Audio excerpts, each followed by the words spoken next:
오늘 우리가 읽은 이 본문 말씀은 다윗이 성전 건축에 대한 비전을 받고, 그리고 그 성전 건축에 대한 비전을 하나님께 아뢰었을 때, 다시 말해 나단 선지자에게 이야기를 했을 때 하나님께서 그것을 거절하셨어요. 다윗을 통해서 성전 건축을 받지 않으시겠다, 그렇게 거절을 하시고 다윗의 자손을 통해서 그 성전을 건축하겠다 이랬어요. 그런데 그 거절을 하셨지만은 하나님께서 이 다윗의 기도를 너무나 귀하게 여기셨다. 다윗은 내가 하나님의 성전을 건축해서 저 다윗성 마당에 천막 가운데 계시는 그 언약궤를, 하나님의 거룩한 성전을 건축해서 그것으로 모셔야 되겠다, 그렇게 생각을 하고 그것을 나단 선지자에게 이야기했을 뿐인데 하나님께서 그것을 들으시고 그 생각과 그 마음을 받으신 거예요. 그래서 하나님이 다윗을 통해서는 성전 건축을 하지 못하게 하셨지만 이 다윗에게 큰 축복을 주셨는데, 그것이 뭐냐 하면 이 다윗을 통해서, 다윗의 후손을 통해서 영원한 다윗의 왕가를 세워주겠다. 다윗은 하나님 성전을 세우겠습니다, 하나님 성전을 세워서 하나님을 잘 모시겠습니다 하는 그 생각만 가지고 있었는데, 실천도 하지 않고 그 생각만 가지고 그것을 나단 선지자에게 이야기했을 뿐인데 하나님이 그 기도를 다 들으셨다. 성경에 보면 우리 생각하는 것이나 온갖 구하는 것에 능히 함께 하실 예수 그리스도, 우리가 하나님을 생각하고 하나님 앞에 마음으로 기도만 해도 하나님 다 들으신다고 이야기를 하고 있어요. 이것을 통해서 다윗이 그 하나님께서 성전을 받지 않으시겠다, 다윗의 후손을 통해서 성전을 받도록 하겠다 이렇게 말씀하셨는데, 그럼에도 불구하고 어쨌든 이 다윗은 하나님 앞에 감사하고 있어요. 어떻게 보면 성전 건축에 대한 거절을 당한 것과 마찬가지인데, 그러나 다윗은 전혀 개의치 아니하고 하나님을 향한 그 뜨거운 마음을 가지고 다윗이 하나님을 감사하고 또 하나님 앞에 계속 감사해 나가는 그런 모습을 오늘 본문을 통해서 보여주고 있어요.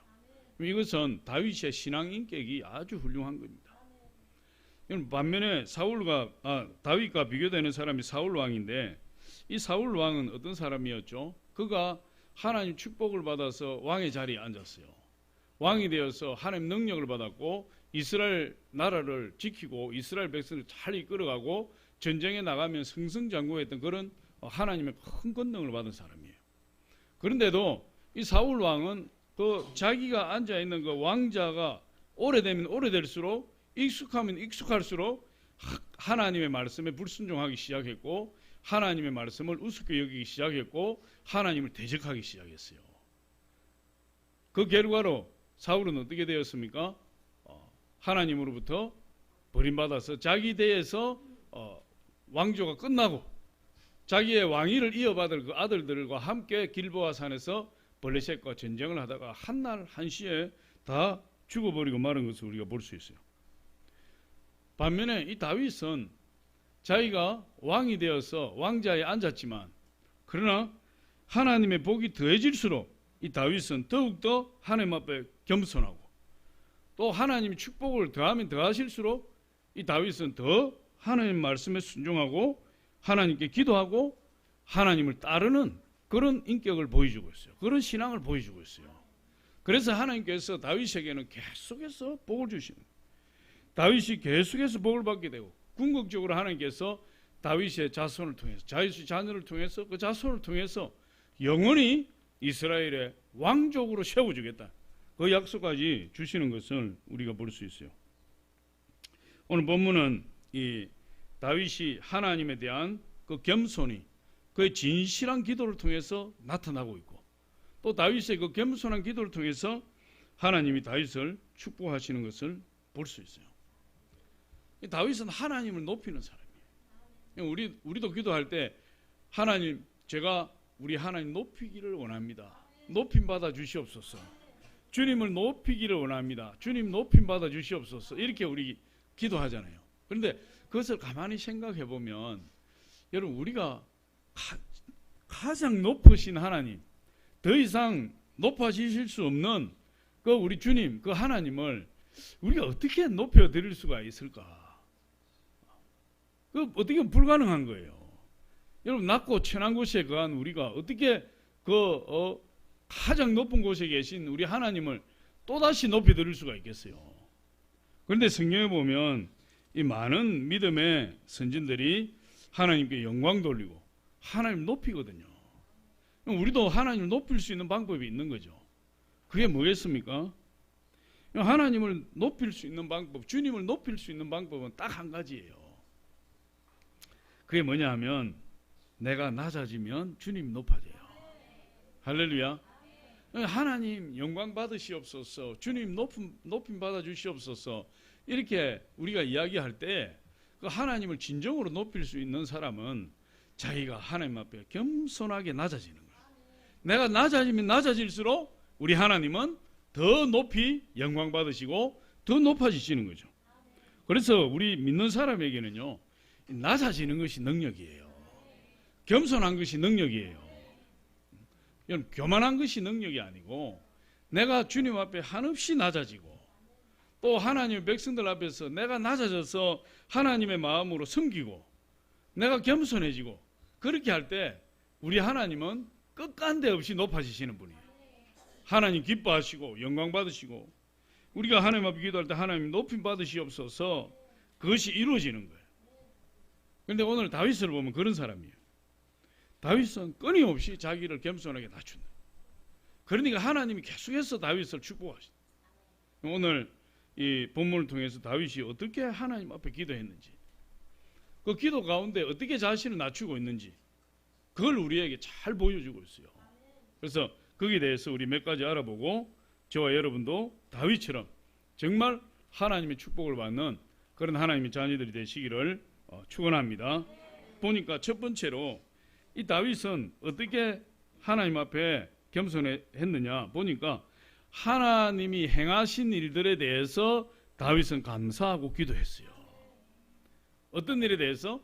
하나님이 다윗에게 행하신 일들에 대해서, 다시 말해서 과거에 행하신 그 일에 대해서 다윗은 하나님 앞에 그 행하신 일을 잊지 않고 잊어버리지 않고 그것을 기억하고 감사하고 또 감사하고, 그러면서 자기를 더욱더 낮추었다. 오늘 16절에 보니까 우리 같이 한번 읽어보겠습니다. 16절 시작. 다윗 왕이 여호와 앞에 들어가 앉아서 이르되, 여호와여, 나는 누구이오며 내 집은 무엇이기에 나에게 이에 이르게 하시나이까. 다윗이 여호와 앞에 들어가서 앉았다 이랬어요. 지금 이 상황이 어떻게 된 상황이죠? 다윗이 법궤를 다윗성으로 옮기고 그 다윗성 마당에 천막을 치고 그 안에 법궤를 지금 모신 거예요. 그러니까 다윗이 여호와 앞에 들어가서 앉았다, 이 말은 다윗이 하나님 법궤 앞에 무릎을 꿇고 앉아있다. 하나님 법궤 앞에. 하나님 법궤에는 뭐가 들어가 있죠? 법궤, 십계명, 아론의 쌍난 지팡이, 또 한계야. 만나 담은 항아리. 근데 사실은 그건 맞죠. 그 세 가지가 들어가 있어요. 하나님 말씀과 그 다음에 아론의 쌍난 지팡이, 만나 담은 항아리. 그런데 본래 하나님 말씀에 보면 법궤에는 하나님 말씀만 들어가게 돼 있어요. 아론의 쌍난 지팡이와 만나 담은 항아리는 법궤 옆에 두어라 했어요. 그런데 광야 40년 동안 하도 이동을 많이 하니까 그 어쩌다가 보니까 들어간 거예요. 들어갔는데 본래는 그 안에 들어가면 안 되는 겁니다. 하나님 말씀이 들어가 있는 거죠. 다시 말해서 다윗이 하나님 법궤 앞에 무릎을 꿇었다는 것은, 여호와 앞에 무릎을 꿇었다는 것은 어디에? 하나님 법궤 앞에. 그럼 그 법궤는 뭐가 들어가 있는 거죠? 하나님 말씀. 그럼 그 말씀이 누구를 상징하는 거죠? 우리 하나님, 우리 주님 상징하는 거예요. 다윗이 어쨌든 법궤 앞에서 기도하는 장면을 이야기하고 있어요. 그런데 다윗이 기도할 때 어떻게 이야기합니까? 오늘 16절에 보니까 다윗 왕이 여호와 앞에 들어가 앉아서 이르되, 여호와 하나님이여, 나는 누구이오며. 다시 말해, 하나님 제가 누굽니까? 나는 누구이오며 내 집은 무엇이기에? 우리가 이야기할 때 내가 누구이기에? 내 집이 무엇이기에? 자기를 비하하는 말이에요. 지금 나같이 비천하고 별 볼 일 없는 양 몇 마리 기르던 목동인데 이름도 없고 빚도 없는 그런 유목민에 불과한 우리 가문인데 내가 무엇이기에, 우리 집안이 무엇이기에 하나님이 나를 높여서 왕으로 삼으셨나이까? 이 말이에요. 이 말이에요. 다윗은 지금 자기가 왕이 된 것을 자기가 똑똑해서 된 것이 아니고, 자기가 잘나서 된 것이 아니고, 자기가 물맷돌을 잘 던져서 된 것이 아니라, 자기가 왕이 된 것은 자기는 비천하고 별 볼 일 없는 사람이지만 하나님이 자기를 높여주셨다 이 말이에요. 하나님이 자기를 왕으로 세워주셨다 이 말이죠. 그것이 너무나 감사한 거예요. 그것이 너무나 감사한 거예요. 그래서 다윗은 자기가 지금 누리는 모든 축복이 전적으로 누구의 은혜? 하나님의 은혜라는 사실을 깨닫고 그 하나님 앞에 감사하고 그 하나님 앞에 너무 감사해서 하나님 앞에 기도하지 않을 수 없는 거예요. 그걸 하나님이 어떻게 보시는 거죠? 아주 또 기쁘게 받으시는 거예요. 하나님께서. 우리 사람은 은혜를 잊어버리면 안 돼요. 은혜를. 하나님의 은혜를 잊어버리면 안 돼. 사람의 은혜도 있지만 특별히 우리는 하나님의 은혜를 잊어버리면 안 되는 줄 믿습니다. 그래서 이 다윗은 하나님의 그 은혜를 기억하고 또 그 은혜를 인정하고 하나님 앞에서 감사하며 기도하는 것을 볼 수 있어요. 또 그뿐만 아니라 이 다윗은 하나님께서 자기뿐만 아니라 자기 후손 자손들을 영원히 왕으로 세우겠다고 하니까 그것도 생각하면 생각할수록 감사한 일이잖아요. 나에게만 축복하시는 게 아니라 내 자식들도 하나님 축복하신다고 하니 너무 감사한 거예요. 거기에 대해서 또 감사하며 미래에 하나님께서 다윗과 그 후손들을 베풀어 주실 그 하나님 약속의 말씀을 붙들고 또 감사하고 기도하는 거예요. 하나님께서 왕족을 영원히 보장해 주시겠다. 그럼 그보다 큰 축복이 어디 있겠습니까? 그걸 붙들고 감사한다. 그래서 이 다윗이 자기는 비천한 그런 출신이고 비천한 가문의 출신이고 아무것도 세상에 내세울 것이 없는 그런 부족한 사람인데 하나님이 자기를 위대하게 만들어 주셨다. 거기에 대해서 감동할 수밖에 없는 거죠. 그래서 이 다윗이 위대하게 된 것은 사실 그런 거죠. 다윗이 잘나서 위대하게 된 것은 아니에요. 다윗이 탁월하게 된 것은 다윗이 지혜가 뛰어나서 탁월하게 된 것은 아니에요. 그럼 다윗이 어떻게 위대하게 되고 탁월하게 되었습니까? 그것은 다윗을 탁월하게 하신 하나님의 탁월성 때문에 다윗이 탁월하게 된 거예요. 하나님이 원체 위대하시기 때문에 하나님 원체 탁월하시기 때문에 무지렁이 같은 어떤 사람도 하나님이 그걸 탁월하게 하시면 하나님의 탁월함이 그 사람을 탁월하게 만드는 거예요. 하나님의 위대함이 그 사람을 위대하게 만드는 거예요. 저와 여러분에게도 희망이 있어요. 우리도 소망이 있어요. 누구의 손에 붙들리면 되는 거죠? 하나님 손에 붙들리면 돼요. 또 탁월하시고 위대하신 하나님이 나를 붙드시면 우리 자녀들을 붙드시면 내가 위대하게 되고 탁월하게 되고 우리 자녀들도 위대하고 탁월한 인물이 될 가능성이 충분히 있는 거예요. 왜? 다윗도 그랬으니까. 그래서 다윗을 위대하게 하신 분은 하나님이세요. 우리가 알다시피 다윗은 베들레헴에서 별 볼 일 없는 집안의 목동으로 살았어요. 목동으로 사는데 하나님이 다윗을 선택했대. 지금 다윗이 왕이 돼서 이스라엘 백성들이 전폭적인 지지와 신뢰를 받고 왕의 역할을 감당할 수 있는 것, 존경을 받을 수 있는 것, 그리고 모든 사람들이 신뢰하고 따를 수 있는 그런 왕이 된 것은 하나님께서 다윗을 그렇게 만드셨기 때문에 가능한 거예요. 할렐루야. 그럼 지금도 우리나라도 대통령을 비롯한 모든 정치 지도는 다 뭐예요? 하나님 믿어야 돼요. 하나님이 높이시면 위대한 인물 되는 거예요. 하나님 버리시면 아무 쓸모없는 인물 되는 거예요. 다윗은 소년 시절에 그렇게 별 볼 일 없어 살았지만 하나님이 쓰시니까 위대한 인물이 돼요. 그런데 반대로 우리 사울 왕을 볼 때 사울 왕은 왕이 될 때부터 하나님 능력을 받았어요. 하나님의 성령의 능력을 받아서 예언하는 자였어요. 그리고 일단 이 비주얼이 됐다.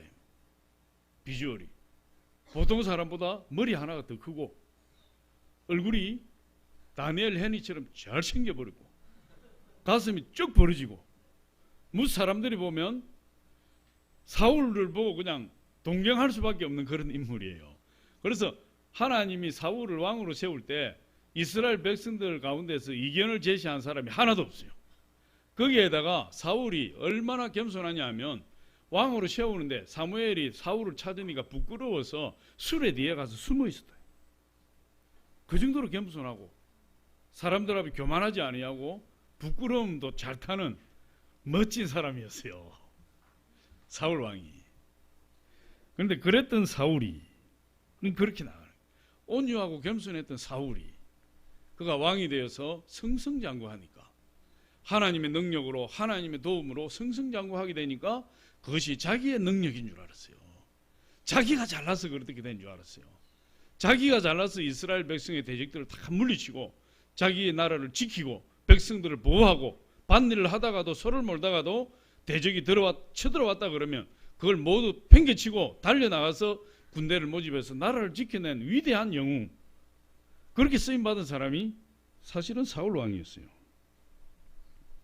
그런데 그 사울 왕은 시간이 흐를수록 자기가 왕자에 앉아있는 것이 너무나 익숙해지고 그러다 보니까 백성들의 존경을 받는 것이 익숙해지고 그때부터 하나님 말씀에 순종하지 아니하고 하나님 멀리하고 하나님을 대적하는 자가 되어서 결국은 버림먹게 된 그런 왕이에요. 우리도 그렇잖아요. 우리도 그런 오리에 빠질 때가 많이 있어요. 그러나 우리는 사울 왕을 쫓아가는 것이 아니라 다윗 왕처럼 끊임없이 우리 자신을 살피고 우리가 낮아지고 겸손해져서 하나님 높이는 저와 여러분이 되어야 될 줄 믿습니다. 다윗은 20년 동안 큰 고생을 당했어요. 다윗이 하나님 앞에 불평하려면 얼마든지 불평할 수가 있어요. 사울에게 쫓겨서 10몇 년을 허송세월을 했죠. 사울에게 쫓겨서 잠잘 곳이 없어서 매일같이 들판으로 쫓아다니면서 잠자리를 마련했죠. 그리고 사울 왕이 미움을 받아서 왕궁에 들어가지도 못하고 수많은 사람이 다윗을 죽이려고 수많은 사람이 살육을 당할 때 다윗이 겨우겨우 목숨을 부지해서 도망 나왔죠. 그럼에도 불구하고 성경을 보니까 다윗은 거기에 대해서 불평하지 않다. 한마디도 불평하지 않고 그런 가운데서도 자기를 지켜주신 하나님께 감사하는 거예요. 그런 위기 가운데서 건져주신 하나님께 감사하는 사람이 있는 반면에 그런 고난과 위기를 당하게 하신 하나님께 대해 원망하고 불평하는 사람이 있어요. 그건 완전히 다른 거죠. 그런데 성공하는 사람들이 사용하는 언어를 살펴보니까 성공하는 사람들의 언어는 칭찬과 긍정적인 말이 대부분이라는 거예요. 할렐루야. 행복한 사람들의 언어를 살펴보니까 행복한 사람들은 무슨 단어를 가장 많이 쓰느냐? 감사의 단어를 가장 많이 써요. 성공하는 사람은 칭찬의 단어를 가장 많이 쓰고 행복하게 사는 사람들은 감사하는 단어를 가장 많이 쓴다. 다윗은 원망하고 불평하고 신세타령하고 이런 것 자체를 찾아볼 수가 없어요. 그렇게 쫓기고 고난당하고 남들이 겪지 않은 엄청난 고통을 당했지만 항상 그는 하나님 앞에 감사하는 그런 사람이었어요. 감사는 행복한 생활과 직접적인 관계가 있다. 그래서 감사의 조건은 어떻게 찾을 수가 있는가? 우리가 감사할 수 있는 조건을 많이 찾으면 많이 찾을수록 하나님 앞에 더 감사하고 하나님 앞에 더 감사하는 사람은 성공하는 사람이 되고 더 행복한 사람이 되는 거예요. 그런데 우리가 하나님 앞에 감사할 때 주로 어떤 데 감사합니까? 제가 보니까 로또 복권 받으면 바로 감사해. 20억 맞았다. 아이고 하나님 감사합니다. 안 맞아봐서 잘 모르겠는데 저도 로또 복권 맞았다 그러면 막 바로 감사할 것 같아. 하나님 감사합니다. 50% 건축원금 50%에서 11조 나머지는 제가 쓸게요 하나님. 감사할 것 같아. 언제 감사합니까? 하나님이 기적을 베풀어 주실 때, 하나님이 불치병에 있는 내 몸을 깨끗이 고쳐주셨을 때, 완치시켜 주셨을 때, 우리 자녀들이 정말 힘들게 공부했는데 큰 성취를 이뤘을 때, 그럴 때 감사하는 거죠. 사업이 갑자기 창대하게 되었을 때 감사하는 거예요. 우리 감사의 조건이 있을 때, 하나님이 놀라운 기적 같은 역사들이 일어날 때 우리는 그것을 감사의 조건으로 여겨서 하나님 앞에 감사하는 경우가 많이 있어요. 뭔가 대박이 터질 때 감사하는 거지. 할렐루야. 그런데 우리가 그렇게 감사의 조건을 찾아보니까 그런 일들에 우리는 감사할 것 같아요. 그런데 사실은 여러분, 우리가 이 일상생활에서 감사의 조건을 찾을 수 있어야 돼요. 일상생활에서 우리가 매일같이 누리는 이 일상 가운데서 하나님 앞에 감사할 수 있는 사람이 진짜 감사하는 사람이에요. 어젯밤 잘 주무셨습니까? 그럼 어젯밤에 주무시다가 이 세상에서 세상을 떠난 사람이 수만 명이 될 수 있어요. 그런데 우리는 꿀잠을 자고 건강한 모습으로 여기 나와서 하나님이 섬기고 있대. 얼마나 감사한지 몰라요. 그러니까 우리 찾아보니까, 일상에 찾아보니까 감사할 조건이 한두 가지가 아니에요. 또 불평할 수 있는 조건이 한두 가지가 아니야. 그럼 내가 감사를 선택하느냐 불평을 선택하느냐, 그건 나에게 달린 거예요. 여러분, 감사를 선택하시겠어요? 불평을 선택하시겠어요? 할렐루야.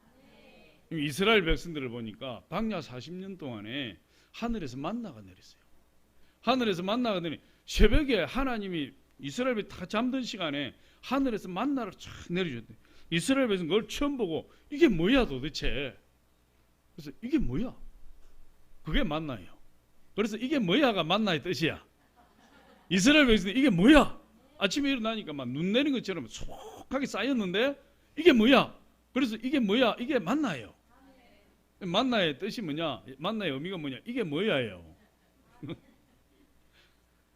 이스라엘 백성들이 얼마나 감사했는지 몰라요. 광야에서 농사를 지을 수 없잖아요. 양식이 많지 않잖아요. 그래서 음식 때문에 불평하다가 하나님 심판을 받고 얻어맞고 사람도 죽고 막 이랬거든요. 그런 가운데서 하나님이 매일 새벽마다 만나를 쑥히 내려주던, 맛을 보니까 모양이 가시와 같고 진주같이 하얗고, 맛을 보니까 꿀 섞은 과자같이 맛있더라. 우리 여러분 얼마 전에 추석이 지나갔잖아요. 쌀 튀긴 걸 가지고 한가를 만들었는데 보니까 겉에는 쌀 튀긴 걸 붙여놨지만 그 안에 딱 열어보니까 막 꿀이 들어있고 막 얼마나 달고 맛있는지 몰라요. 입에 넣으면 살살 녹아버려요. 만나가 그런 거예요. 쪄먹고 구워먹고 과자 만들어 먹고.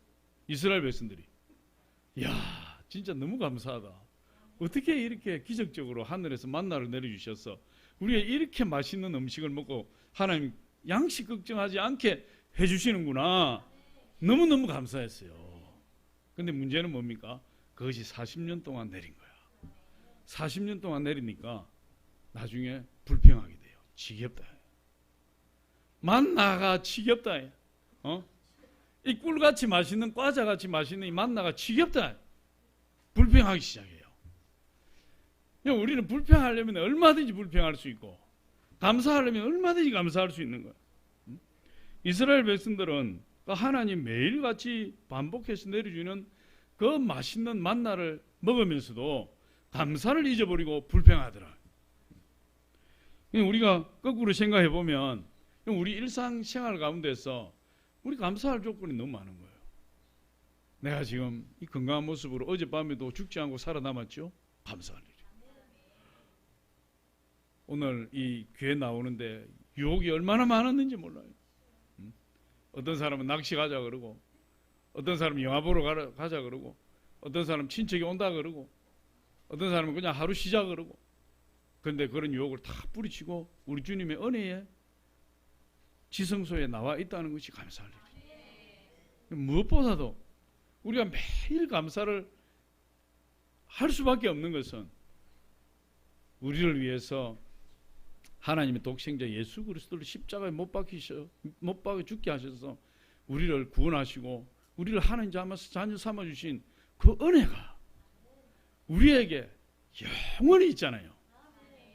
그 생각하면 감사가 나오겠어요, 안 나오겠어요?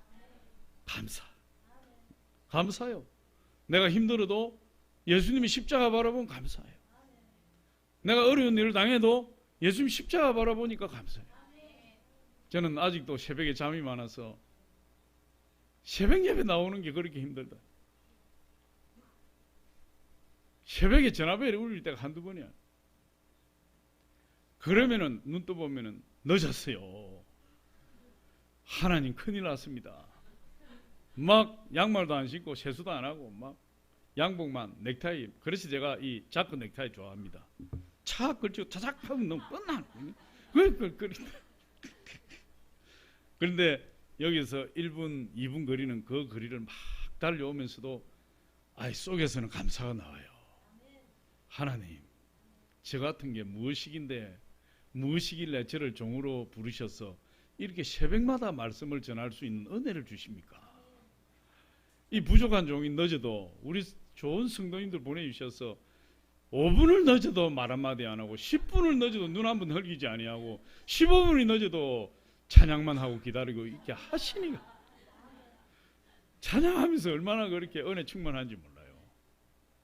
너무 감사한 거야. 감사할 조건을 찾으니까 감사할 것이 한두 번이 아니에요. 내가 늙어서 몸이 아파서 누워있으면 새벽 예배 가고 싶어도 못 가는 거야. 제가 여의도 순복음교회 있을 때 전도실에서 봉사를 했는데 그때 우리 파출소 병원을 많이 다녔어요. 신방. 지금도 기억하는 게 영등포, 여의도에서 영등포 그 당산동 넘어가는 다리 건너면은 그 왼쪽에 큰 화상병원이 있어요. 지금도 있는지 모르겠어요.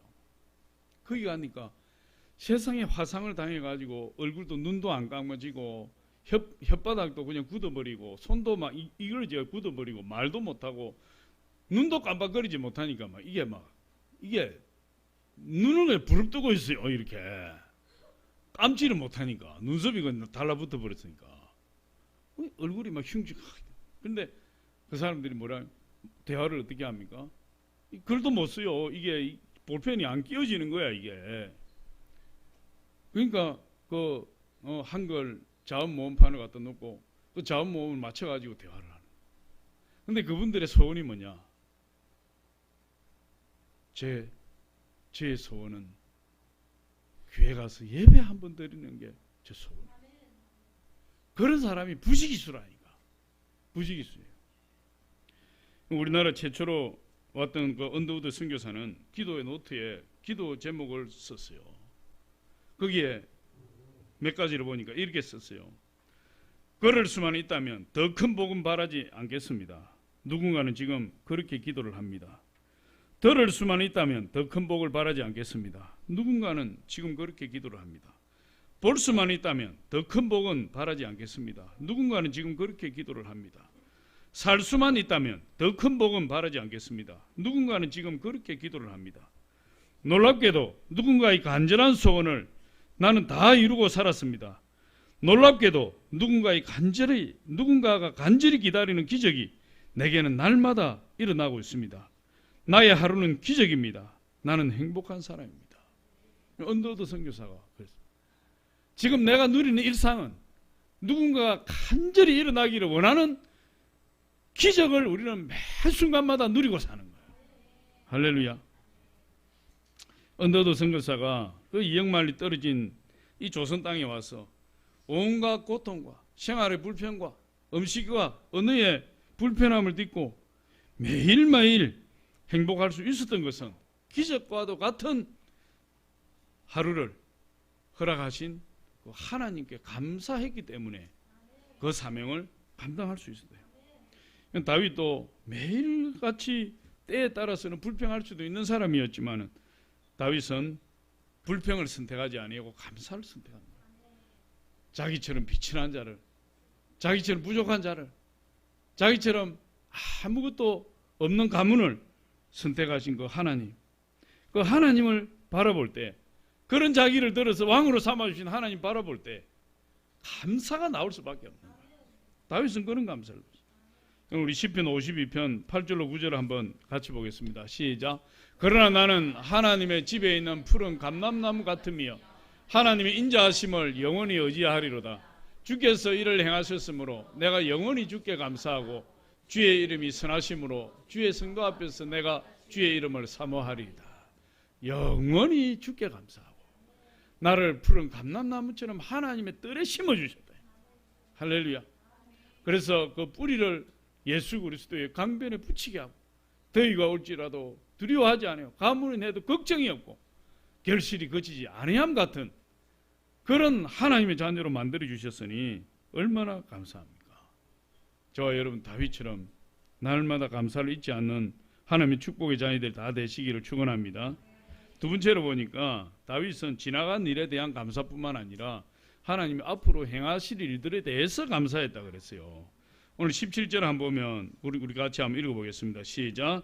하나님이여 주께서 이것을 오히려 작게 여기시고 또 종의 집에 대하여 먼 장래까지 말씀하셨사오니 여호와 하나님이여 나를 존귀한 자들같이 여기셨나이다. 하나님께서 다윗만 축복하신 것이 아니라 다윗의 자녀들, 그 자녀의 자녀들 먼 장래까지 그 집안을 축복하셨다. 무엇 때문에 축복하신 거죠? 다윗이 하나님께 감사하니까. 하나님 베풀어 주신 은혜를 잊지 않으니까.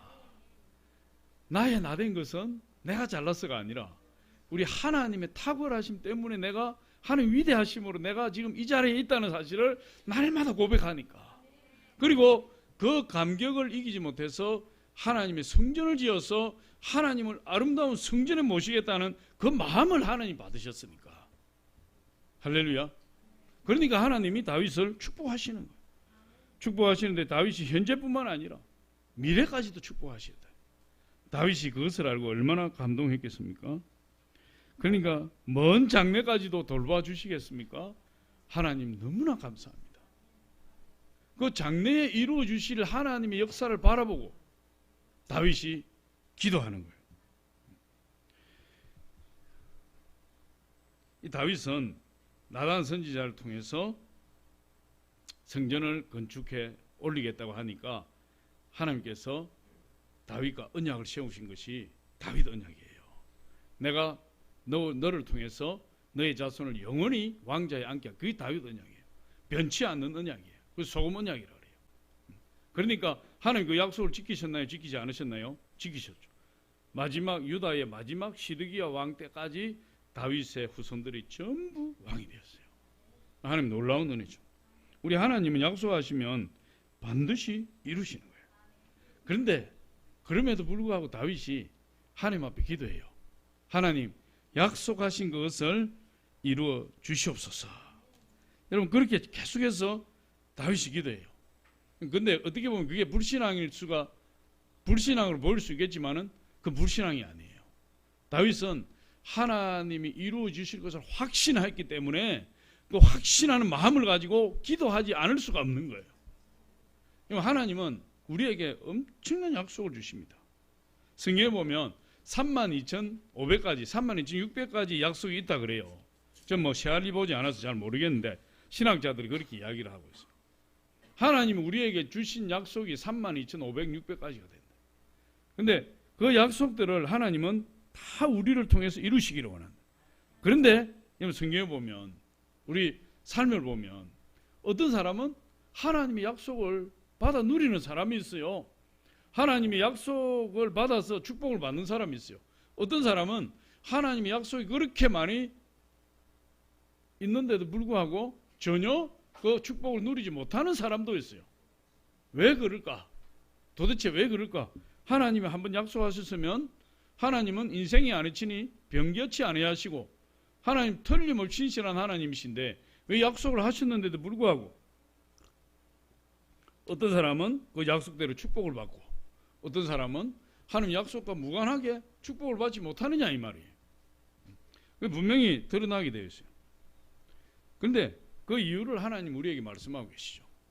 하나님은 32,500가지 약속을 하셨어도 그 약속을 받으려고 하면 어떻게 하라고요? 기도해라. 근데 그냥 주시는 게 아니에요. 기도하는 사람을 통해서 그 약속을 주시겠다. 하나님이 약속을 이루시는 방법은 그 약속의 말씀을 붙들고 기도할 때 하나님께서 그 약속을 이루어 주시겠다. 그렇게 이야기를 하고 있어요. 우리 에스겔서 36장 37절 한번 같이 한번 읽어봅니다. 시작. 주 여호와께서 이같이 말씀하셨느니라. 그래도 이스라엘 족속이 이같이 자기들에게 이루어 주기를 내게 구하여야 할지라. 내가 그들의 양떼같이 많아지게 하되. 이 말이 뭐냐 하면요, 이스라엘 백성들이 바벨론 70년 포로로 끌려갔어요. 근데 하나님께서 그 이스라엘 포로로 끌려간 이스라엘 백성들을 위로하고 회복시키겠다는 거죠. 그래서 내가 그들을 70년 만에 이끌어낼 것이다. 그들을 포로에서 구원해낼 것이다.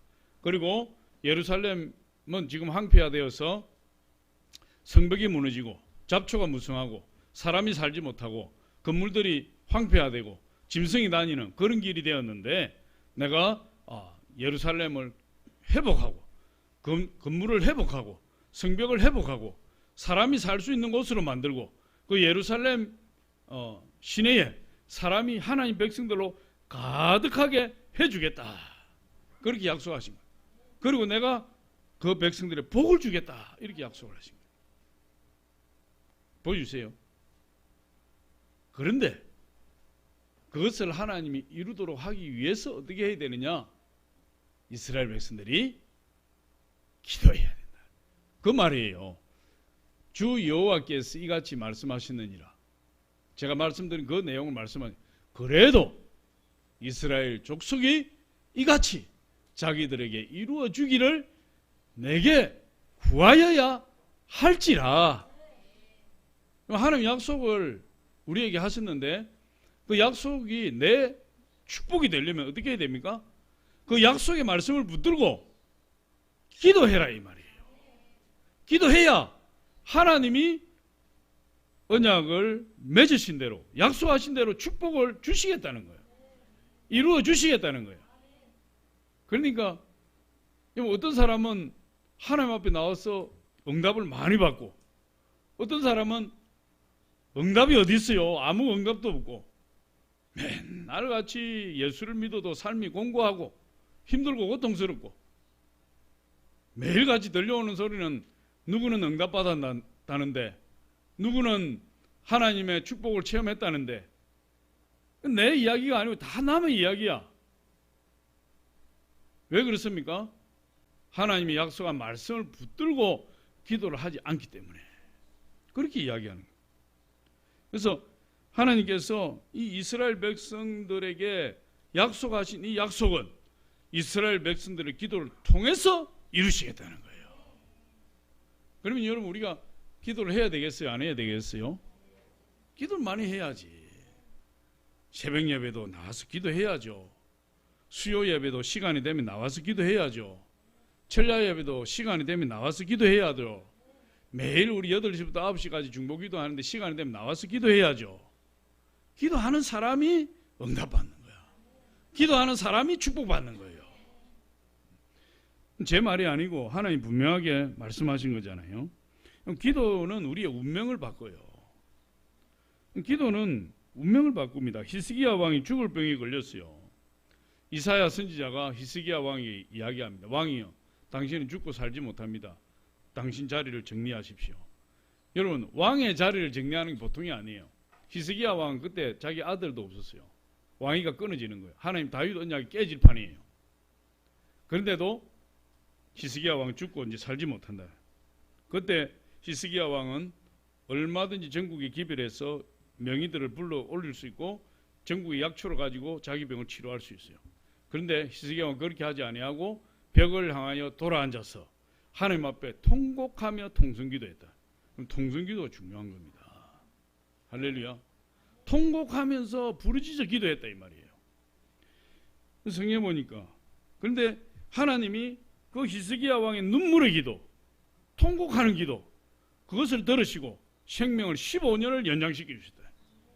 그 15년을 연장시키시고 그 15년 생명이 연장되는 기간 동안에 히스기야 왕이 아들 므낫세를 낳고 그 왕조를 이어갈 수 있도록 후세를 보았다 이 말이에요. 우리 열왕기하 20장 6절 한번 같이 읽어봅니다. 시작.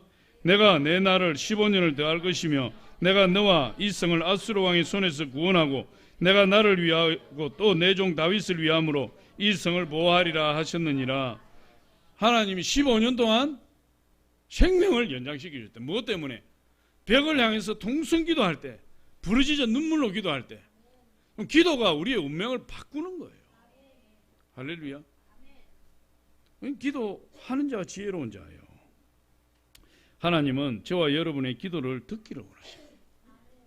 저와 여러분이 기도를 통해서 하나님 역사하시기를 원하고, 저와 여러분의 기도를 통해서 하나님 우리를 축복하시기를 원하고, 하나님은 양손에 복을 들고 우리의 기도를 기다리고 계시는 거예요.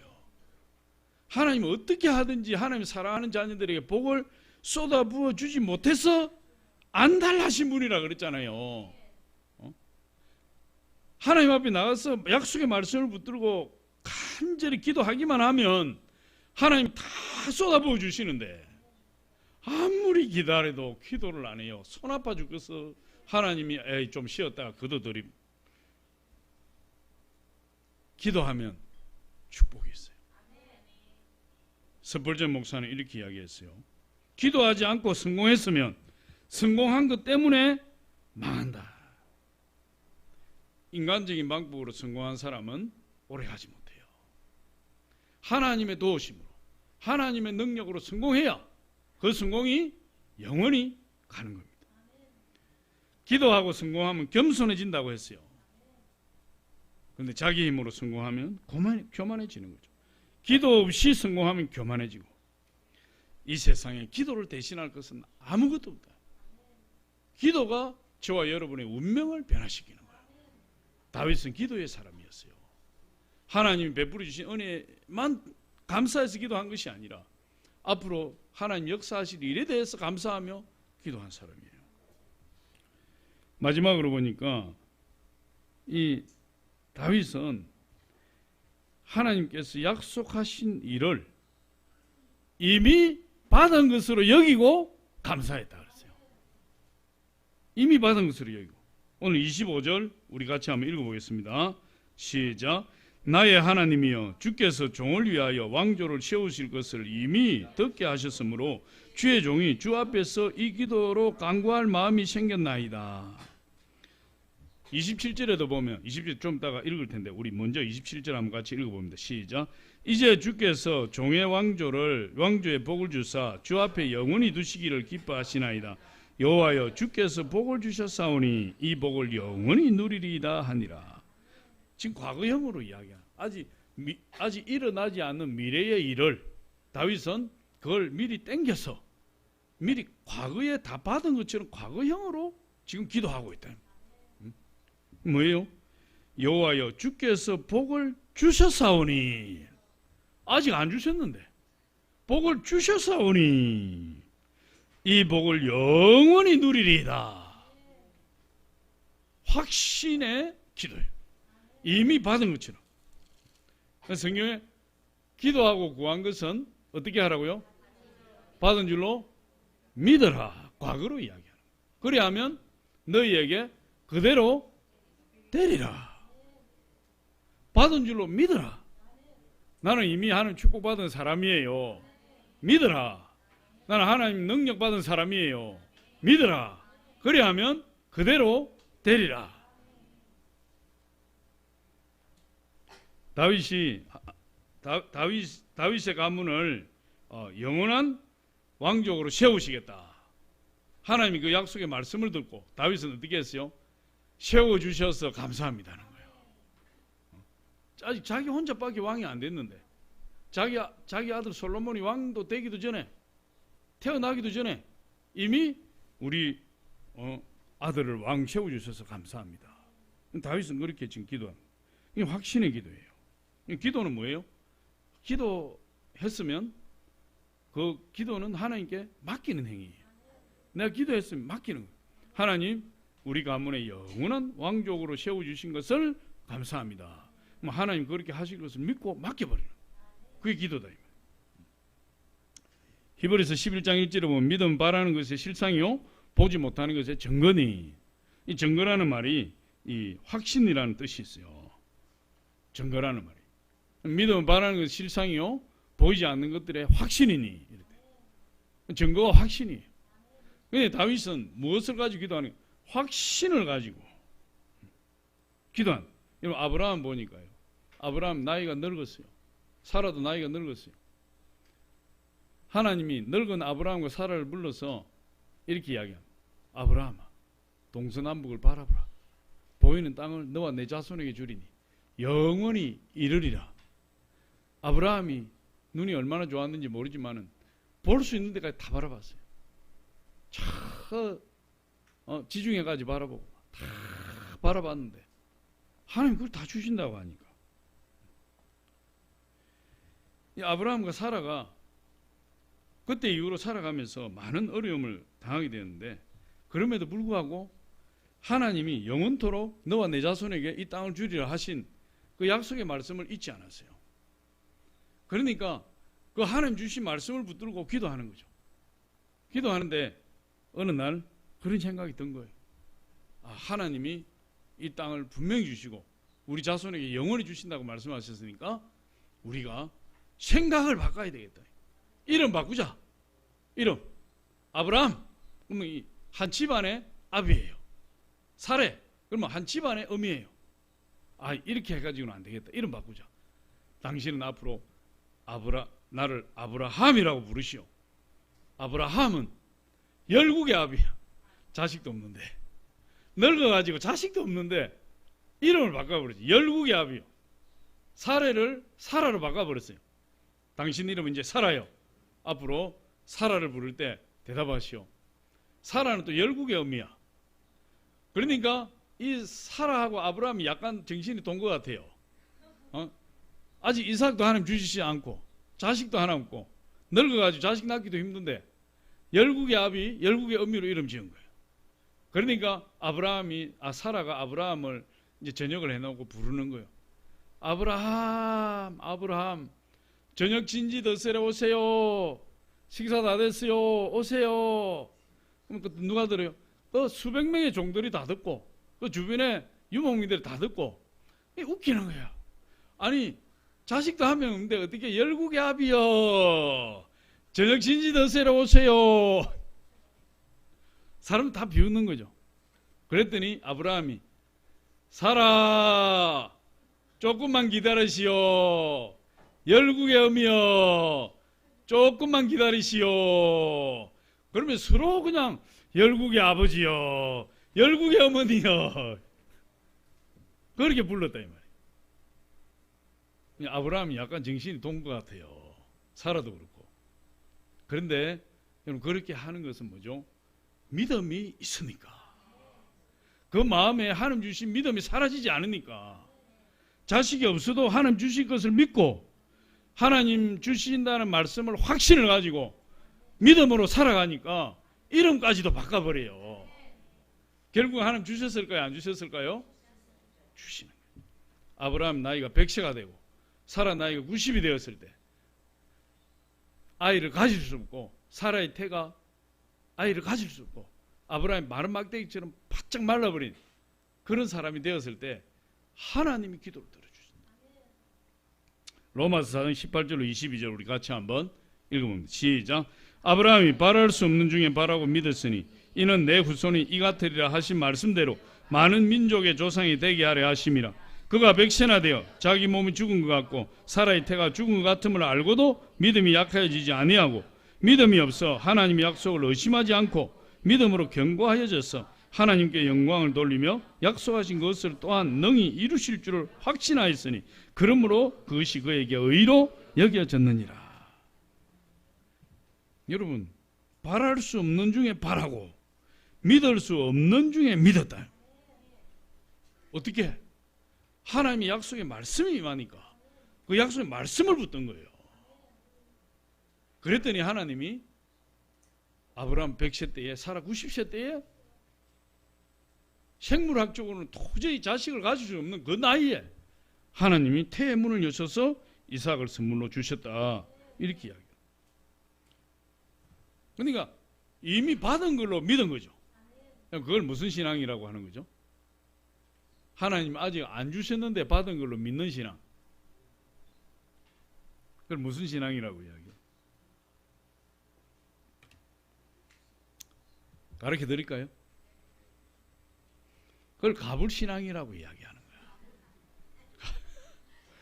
거야. 우리 예전에 직장 다닐 때 월급 타가지고 들어갈 때 많은 게 다 써버리고 월급 탈 무렵이 되면 돈이 없어서 회사 가서 20만 원만 가불해 주세요. 30만 원만 가불해 주세요. 막 이랬다 이 말이에요. 그게 가불이지, 가불. 월급을 미리 땡겨 쓰는 거예요. 우리 믿음이 가불 믿음이에요. 아브라함 믿음이 가불 믿음이에요. 아직 하나님 주시지 않았었는데 하나님 자식 주실 줄 믿습니다. 그리고 내 이름은 이제 아브라함이요, 당신의 이름은 사라요. 그러면서 미리 땡겨가지고 썼다 이 말이에요. 그 믿음을 하나님 기뻐하시는 거 아니에요. 여러분, 우리가 이 가불신앙이 있어야 돼. 그럼 내 몸이 아플 때 하나님 내 몸을 고쳐주신 것을 감사합니다. 그러면 치유받는데 가불신앙을 쓰는 거예요. 하나님 내 몸을 고쳐주셔서 감사합니다. 기도하고 내가 건강한 모습을 바라보고 건강하게 생활하고 활동하면 하나님이 고쳐주시는 거죠. 12년 혈류증을 앓은 여인을 보니까요, 이 여인이 성경에 보니까 재산 다 흡입하고 몸은 더 악해졌어요. 병은 더 중해졌어요.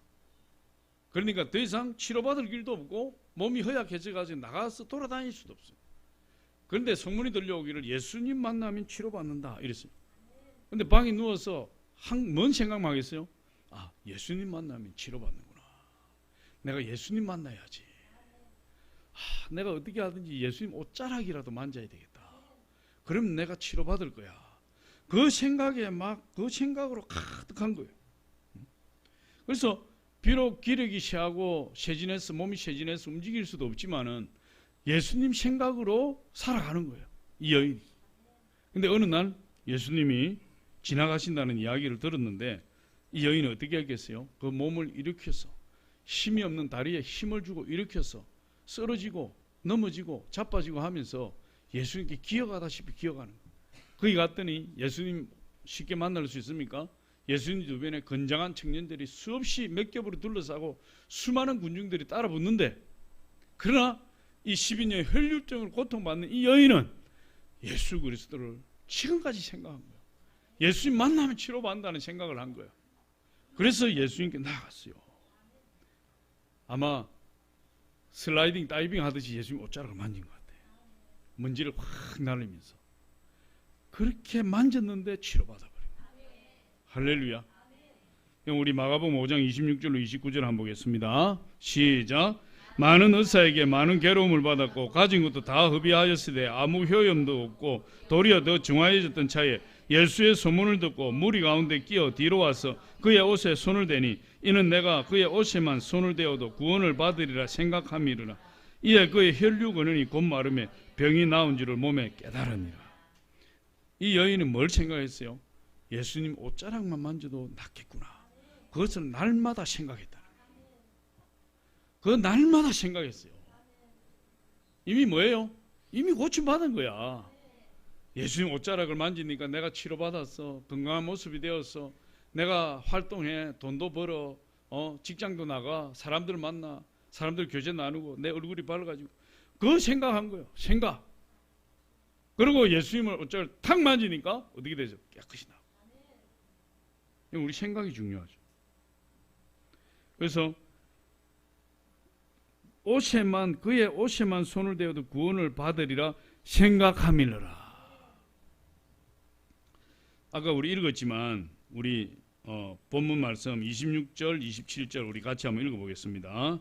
시작. 여호와여 오직 주는 하나님이시라. 주께서 이 좋은 것으로 주의 종에게 허락하시고 이제 주께서 종의 왕조의 복을 주사 주 앞에 영원히 두시기를 기뻐하시나이다. 여호와여 주께서 복을 주셨사오니 이 복이 영원히 누리리이다 하니라. 하나님 복을 주셨다. 아직도 안 받았어요. 아직도 안 왔어. 하나님 이 복을 주셨습니다. 저는 이 복을 놓지 않고 영원히 누릴래요. 그런 고백하고 있는 거예요. 이미 받은 것으로 생각하는 가불신앙, 가불치료, 가불믿음. 할렐루야.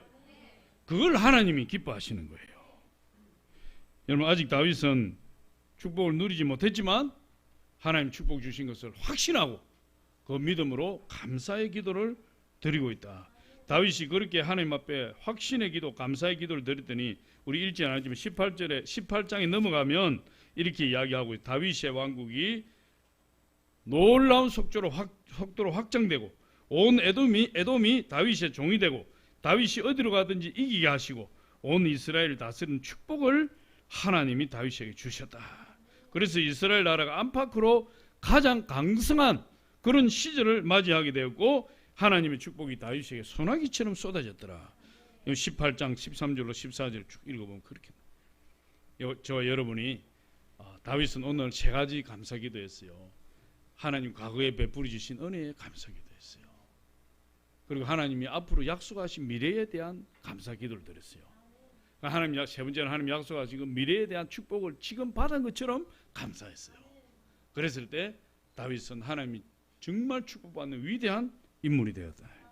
저와 여러분에게도 그런 믿음의 감사의 기도가 있으시기를 예수 이름으로 축원합니다.